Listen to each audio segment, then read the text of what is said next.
Hello friends, welcome to Sriram's. Today in Covid-19 series, we will talk about pandemic, poverty and inequality. How alarming is the picture?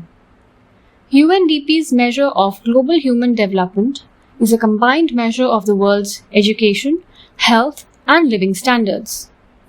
It's on course to decline this year for the first time since the concept was developed in 1990. Global per capita income is expected to fall steeply. The World Bank has warned that the virus could push between 40 to 60 million into extreme poverty this year. The International Labour Organization, ILO, estimates that half of the working people could lose their jobs within the next few months, and the virus could cost the global economy $10 trillion. The World Food Programme says 265 million people will face crisis level of hunger unless direct action is taken. Who are the most vulnerable? Pandemics expose the weaknesses in every society and sharpen and widen inequality. People who suffer the most include those who rely on the informal economy, women, and those living with disabilities. Let's link the growing poverty and inequality to the lockdown. Due to the threat of Covid-19, India went into lockdown at national level of a very serious kind since late March 2020. The Indian economy, which was already facing a sharp downturn by the end of 2019, is now contracting. By June 2020, our lockdown has been in force, but normalcy is nowhere in sight. Lockdown means that all economic activities are shut down. Production and supply of goods and services are dramatically disrupted, if not halted. Due to the need for social distancing, production units cannot operate, so supplies are hit. As economic units are shut down, people lose jobs and wages. In addition, because of the curfew, people do not venture out to purchase goods and services. The supply and demand drag down each other to recession. Rarely in history does such a convergence of decline of demand and supply occur, and for such a non-economic external reason. What is the informal sector and how is it affected? Covid-19 is taking an especially heavy humanitarian and economic toll on large informal sector. Participants in the informal sector who are workers and small enterprises are not registered with the government and hence have no access to government benefits. Informality is associated with widespread poverty, financial exclusion, deficient public health and medical resources, and weak social safety nets. These vulnerabilities are plunging large number of people into extreme poverty. The impact is particularly severe on women due to their disproportionate participation in informal sectors. The ILO says that in India alone, more than 400 million people risk sliding into poverty because they are forced to rely on informal work.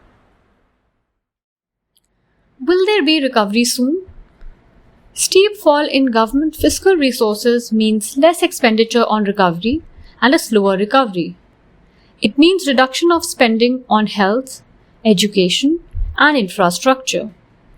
Slow recovery is also due to lasting impact on consumers and firms and a retreat from global value chains. How is inequality sharpened and widened? The crisis is worsening inequality as various factors render the poor more vulnerable to the effects of the pandemic, including their limited access to healthcare and lack of resources to cushion income losses. Half of the world's people lack essential health services and have little or no social protection. About 100 million people are being pushed into extreme poverty because they can't afford healthcare. Household incomes are slumping due to income losses from diminished employment opportunities and lost earnings due to illness, as well as reduced remittance receipts.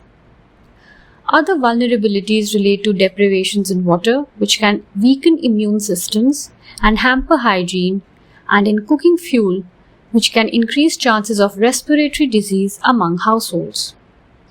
The groups most susceptible to the worst outcomes of Covid-19 appear to be older people and those with weak health conditions. Living standards fell for the lower half in the most tragic manner. How does it impact children? Is digital divide a serious source of inequality?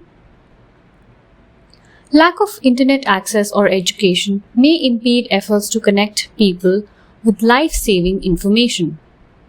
The outbreak has negative ramifications like suspension of education for children. There are already many poor children who are unable to attend schools and are therefore deprived of basic education. This can have adverse effects on their chance of moving out of poverty. With widespread school closures, additional children will be kept at home for an extended period. While the well-off can shift to online education for school-age children and homeschooling for younger children, the poor cannot. Online education requires a stable internet connection and availability of technological devices such as computer or smartphone for each child. While homeschooling relies on parents' academic abilities, in India we have read about few school children committing suicide as they have no equipment for online education. With school closures and the divides in distance learning, UNDP estimates that effective out-of-school rates could regress to levels not seen since 1980s. How are women coping with the lockdown? Women are particularly exposed during health crisis. They make up the bulk of the first healthcare responders. If they are working from home, they will likely shoulder an even greater burden of housework and childcare, and they are, in too many cases, in greater danger with their partners. Mounting evidence suggests domestic violence is surging worldwide as a result of lockdowns. How should the response be structured? India has seen government intervene in multiple ways. Self-help groups are also active. Migrants are given employment under Garib Kalyan Rozgar Abhiyan. Food security and financial security are being addressed to some extent. Well, that's all for today. I hope you enjoyed today's podcast.